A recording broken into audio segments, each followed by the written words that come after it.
സഹമന്ത്രി സ്ഥാനത്തിന്റെ പവർ ഇതൊക്കെയാണോ? ഇത്ര പെട്ടെന്ന് ആശ്വാസമാകുന്ന വിധിയൊക്കെ വരുമോ? പറഞ്ഞു വരുന്നത്, പുതുച്ചേരി ആഡംബര കാർ നികുതി വെട്ടിപ്പ് കേസിൽ കേന്ദ്രമന്ത്രിയും നടനുമായ സുരേഷ് ഗോപിക്ക് ഹൈക്കോടതിയിൽ നിന്ന് എത്തിയ ആശ്വാസ വാർത്തയെക്കുറിച്ചാണ്. ഇനി ഒരു ഉത്തരവുണ്ടാകുന്നതുവരെ വിചാരണ കോടതിയിൽ സുരേഷ് ഗോപി നേരിട്ട് ഹാജരാകേണ്ടതില്ല എന്ന് ഹൈക്കോടതി അറിയിച്ചിരിക്കുകയാണ്. കേസിൽ വിടുതൽ ഹർജി തള്ളിയ പ്രത്യേക കോടതി ഉത്തരവിനെതിരെ സുരേഷ് ഗോപി സമർപ്പിച്ച റിവിഷൻ പെറ്റീഷനിലാണ് ഈ നടപടി. ഹൈക്കോടതി ജസ്റ്റിസ് സി ജയചന്ദ്രന്റേതാണ് ഉത്തരവ്. 2010-16 വർഷങ്ങളിൽ എറണാകുളത്ത് നിന്ന് വാങ്ങിയ 2 ആഡംബര കാറുകൾ വ്യാജരേഖ ചമച്ച് പുതുച്ചേരിയിൽ രജിസ്റ്റർ ചെയ്തു എന്നതാണ് കേസ്. ഇതിലൂടെ സംസ്ഥാനത്തിന് 30 ലക്ഷം രൂപയുടെ നികുതി നഷ്ടം ഉണ്ടായെന്നായിരുന്നു ക്രൈംബ്രാഞ്ച് കുറ്റപത്രം. ഇതുമായി ബന്ധപ്പെട്ട് ഹൈക്കോടതിയിൽ കേസ് നടക്കുന്നുണ്ട്. പുതുച്ചേരിയിൽ ഇല്ലാത്ത വിലാസത്തിൽ വ്യാജരേഖയുണ്ടാക്കി സംസ്ഥാന സർക്കാരിലേക്ക് കിട്ടേണ്ട നികുതി പണം വെട്ടിച്ചു എന്നാണ് സുരേഷ് ഗോപിക്കെതിരെയുള്ള കേസ്.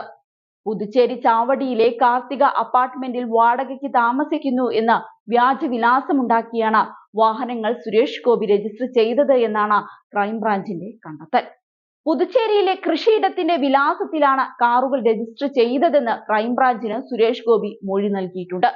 എന്നാൽ സുരേഷ് ഗോപി പറഞ്ഞ വിലാസത്തിൽ ഭൂമിയില്ലെന്ന് അന്വേഷണ സംഘം പറയുന്നുണ്ട്.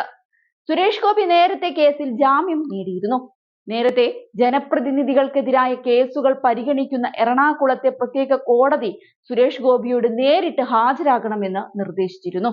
ഇതിനൊപ്പം Ernakulam additional chief judicial magistrate കോടതി ഏപ്രിലിൽ സുരേഷ് ഗോപിയുടെ വിടുതൽ ഹർജി തള്ളുകയും ചെയ്തിരുന്നു. കേരളത്തിലെ സിനിമാ താരങ്ങൾ സംസ്ഥാനത്ത് നിന്ന് വാഹനം വാങ്ങിയതിനു ശേഷം കേന്ദ്രഭരണ പ്രദേശമായ പുതുച്ചേരിയിൽ കൊണ്ടുപോയി കുറഞ്ഞ നികുതിയിൽ വാഹനം രജിസ്റ്റർ ചെയ്യുന്നതിലൂടെ കേരളത്തിന് വലിയ നികുതി നഷ്ടം ഉണ്ടായെന്നാണ് ക്രൈംബ്രാഞ്ചിന്റെ കണ്ടെത്തൽ. നടൻ ഫഹദ് ഫാസിലും നടി അമല പോളും ഇത്തരത്തിൽ നികുതി വെട്ടിപ്പ് നടത്തിയെന്ന് കണ്ടെത്തിയിരുന്നു. ഫഹദ് ഫാസിൽ പിഴയടച്ചതിനാൽ നിയമ നടപടികൾ ഒഴിവാക്കി. അമല പോൾ പുതുച്ചേരിയിൽ നിന്നാണ് വാഹനം വാങ്ങിയത് എന്നും അത് കേരളത്തിൽ എത്തിച്ചിട്ടില്ല എന്നും കണ്ടെത്തിയതോടെ നികുതി വെട്ടിപ്പിന് സംസ്ഥാനത്ത് കേസെടുക്കാനാകില്ലെന്ന് ക്രൈംബ്രാഞ്ച് റിപ്പോർട്ട് നൽകിയിരുന്നു. ഏതായാലും സുരേഷ് ഗോപിക്ക് ഇത് ഇടക്കാല ആശ്വാസം മാത്രമാണ്. പൊല്ലാപ്പ് പിടിക്കുന്നത് കണ്ടുതന്നെ അറിയണം.